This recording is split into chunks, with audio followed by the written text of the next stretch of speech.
วันนี้ป้าหนึ่งขอเสนอเมนูบานอฟฟี่ทาร์ตด้านในมีชั้นแครกเกอร์กล้วยแบบจุกๆแล้วก็ซอสคาราเมลทำเองฉ่ำๆอร่อยแล้วก็น่ากินมากเอาละค่ะเดี๋ยวเราไปเริ่มต้นลงมือทำกันเลยเริ่มที่การทำชั้นคาราเมลนำน้ำตาลทราย48 กรัมหรือ4 ช้อนโต๊ะเทใส่หม้อเปิดเตาใช้ไฟกลางให้ความร้อนไปเรื่อยๆจนกระทั่งน้ำตาลละลายหมดและเปลี่ยนเป็นสีคาราเมลขั้นตอนนี้อย่าคนส่วนผสมนะคะให้ใช้วิธีการเอียงหม้อไปมาแทน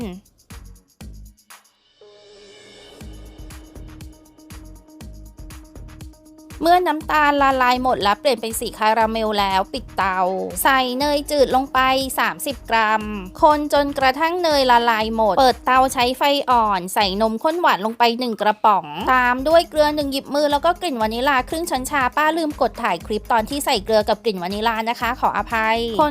นจนกระทั่งส่วนผสมทุกอย่างละลายเข้ากันและเดือดช่วงแรกเราจะเห็นคาราเมลจับตัวเป็นก้อนๆซึ่งเป็นเรื่องปกตินะคะจากนั้นเคี่ยวต่อไปเรื่อยๆจนกระทั่งได้ความข้นหนืดที่ต้องการอยากได้คาราเมลหนืดๆก็ให้เคี่ยวนานหน่อยส่วนตัวป้าจะเอาให้หนืดแค่นี้พอนำคาราเมลที่ได้เทใส่ภาชนะอีก1 ใบพักทิ้งไว้จนกระทั่งเย็นสนิทต่อที่การทำชั้นแครกเกอร์ป้าใช้แครกเกอร์ตัวนี้หาซื้อได้ตามซูเปอร์มาร์เก็ตทั่วไปเซเว่นก็มีขายใครจะทำขายจริงจังแนะนำให้ลองหาแบบปี๊บมาใช้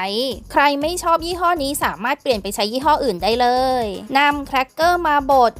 ปั่นหรือทุบให้ละเอียด1 สูตรเราจะใช้แครกเกอร์500 กรัมนำเนยจืดมา120 กรัมไปละลายตั้งทิ้งไว้ให้หายร้อนจากนั้นเทลงไปในแครกเกอร์คลุกเคล้าแครกเกอร์กับเนยให้เข้ากันนำพิมพ์ขนาด40 คูณ 10 คูณ 6 เซนมาแบ่งแครกเกอร์ที่ผสมเนยใส่ลงไปครึ่งหนึ่งปาดเกลี่ยให้ทั่วจากนั้นกดให้แน่น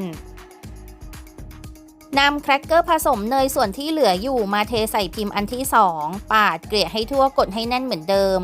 พูดง่ายๆว่าขนม1 สูตรในคลิปวันนี้จะสามารถทำใส่ถาดไซส์นี้ได้2 อันนำกล้วยหอมสุกมาเรียงใส่ถาด1 ถาดใช้กล้วย9 ลูกถ้ากล้วยมันยาวเกินไปก็หั่นให้เป็นชิ้นเล็กลงแล้วก็เอามาใส่ตรงจุดที่ไม่มีกล้วยได้นะจ๊ะแบ่งคาราเมลมาครึ่งหนึ่งเทลงไปในถาด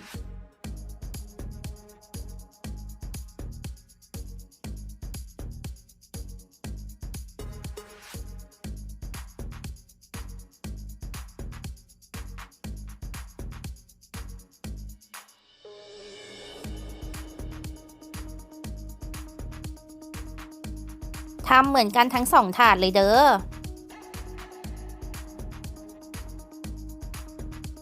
นำวิปครีมตัวที่ชอบมาตีจนกระทั่งขึ้นฟูคลิปนี้ป้าใช้ Rich Eco Whip ตัวนี้นะคะหาซื้อได้ตามร้านขายอุปกรณ์เบเกอรี่ทั่วไปตัวนี้เขาอร่อยดีนะคะหวานน้อยด้วยก่อนใช้งานต้องเขย่ากล่องทุกครั้งนะเท Rich Eco Whip ที่เย็นจัดๆแต่ไม่ใช่เย็นจนเป็นน้ำแข็งลงไปในโถตีจากนั้นตีจนกระทั่งขึ้นฟูถ้าวันไหนอากาศร้อนจัดให้ลองโถตีด้วยอ่างน้ำแข็งนะคะเขาจะช่วยให้ตีวิปครีมได้ง่ายขึ้นเมื่อตีวิปครีมจนกระทั่งขึ้นฟูแล้วถ้าต้องการให้เนื้อวิปครีมเนียนขึ้นแนะนำให้ตีต่อด้วยความเร็วต่ำอีกสักครู่เด้อนำวิปครีมที่ตีจนขึ้นฟูแล้วมาโปะลงไปด้านบนกล้วยป้าเมื่อกี้เทคาราเมลลงไปเยอะมากคาราเมลบนกล้วยหายไปไหนมันซึมลงไปด้านล่างนะจ๊ะไม่ได้หายไปไหนโปะวิปครีมเสร็จแล้วก็ปาดแล้วก็เกลี่ยให้เรียบทำเหมือนกันทั้ง2 ถาดเลยนะจ๊ะขั้นตอนสุดท้ายโรยผงโกโก้ด้านบนวิปครีมผงโกโก้ที่ป้าใช้วันนี้เป็นผงโกโก้ทิวลิปชนิดสีเข้ม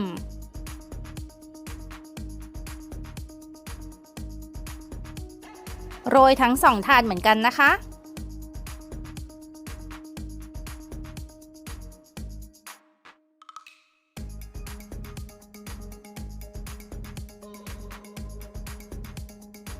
ตัดขนมเป็นชิ้นขนาดตามต้องการที่พิมพ์เนี่ยเขาจะมีขีดให้อยู่แล้วนะคะสามารถตัดตามรอยนั้นได้เลยนะใช้มีดตัดแบบนี้หรือใช้ที่ตัดขนมกดลงไปแบบนี้ก็ได้สำหรับขนมวันนี้นะคะป้าจะจัดการใส่กล่องเบอร์เกอร์ขนาด600 ml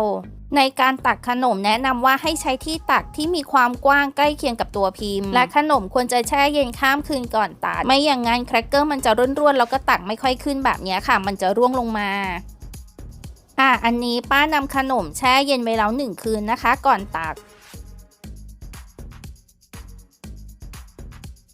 นี่จะเห็นได้ว่าแครกเกอร์ก่อตัวกันค่อนข้างดีค่ะไม่รุยไม่ร่วงลงมากล่องขนมด้านล่างป้าจะปูรองด้วยกระดาษฟู้ดเกรดลายน่ารักนะคะ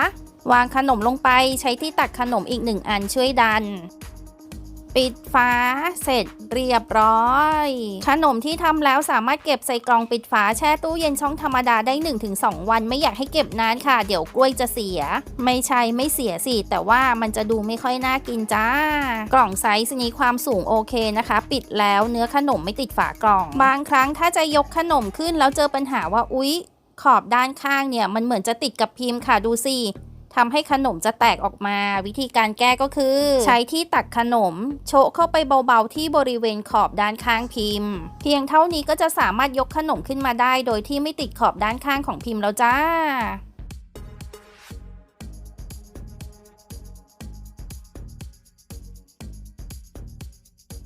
เดี๋ยวไปต่อกันที่ต้นทุนวัตถุดิบชั้นของคาราเมล1สูตรนมข้นหวาน1กระป๋อง26 บาทใครอยากลดต้นทุนในส่วนนี้นะคะแนะนำให้ซื้อนมข้นหวานที่เป็นถุง1กิโล2กิโลมาใช้อะค่ะเวลาหารออกมาแล้วเนี่ยต้นทุนมันจะต่ำลงน้ำตาลทราย1บาท68สตางค์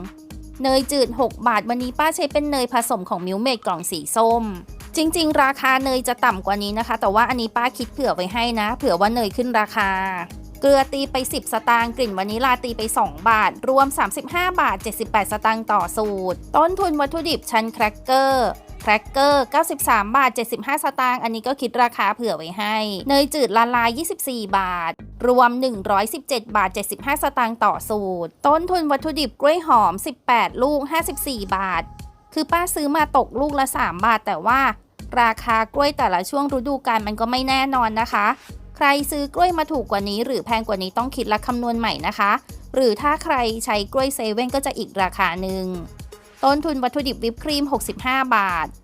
ต้นทุนวัตถุดิบผงโกโก้30บาทผงโกโก้อันนี้ก็คือที่ใช้โรยด้านบนนะจ๊ะต้นทุนวัตถุดิบชั้นคาราเมลแครกเกอร์กล้วยวิปครีมผงโกโก้รวมกันจะอยู่ที่302บาท53สตางค์ต้นทุนอันนี้ก็คือ2ถาดอย่างที่เห็นในคลิปนะคะ1สูตรหรือ2ถาดตัดแบ่งได้ทั้งหมด10ชิ้นเพราะว่า1ถาดป้าตัดแบ่ง5ชิ้นถ้าตัดได้10ชิ้นต้นทุนวัตถุดิบต่อชิ้นจะอยู่ที่30บาท25สตางค์ยังไม่รวมค่ากล่องค่ากระดาษรองถ้ารวมแล้วเนี่ยก็อยู่ที่ประมาณ34-35บาทอะไรประมาณนี้นะคะและเหมือนเดิมค่ะต้นทุนวัตถุดิบแต่ละคนไม่เท่ากันแนะนำให้คิดด้วยตัวเองอีกทีในคลิปนี้คิดให้เฉพาะค่าวัตถุดิบตามรายการที่แสดงไว้แล้วเท่านั้นอะไรไม่ได้เขียนแปลว่ายังไม่ได้คิดให้นะแล้วก็ยังไม่รวมค่าที่ค่าแรงค่าแก๊สค่าน้ำค่าไฟค่าถุงค่าช้อนค่าจีบปาถะนู่นนี่นั่น1ชิ้นถ้าเป็นป้าจะขายที่ชิ้นละ59-65 บาทและเหมือนเดิมในเรื่องของราคาขายไม่ต้องเชื่อที่ป้าบอกนะคะคิดและคำนวณต้นทุนวัตถุดิบด้วยตัวเองบวกทุกอย่างให้เรียบร้อยบวกกำไรที่พอใจแล้วก็ตั้งราคาขายได้เองเลยจ้า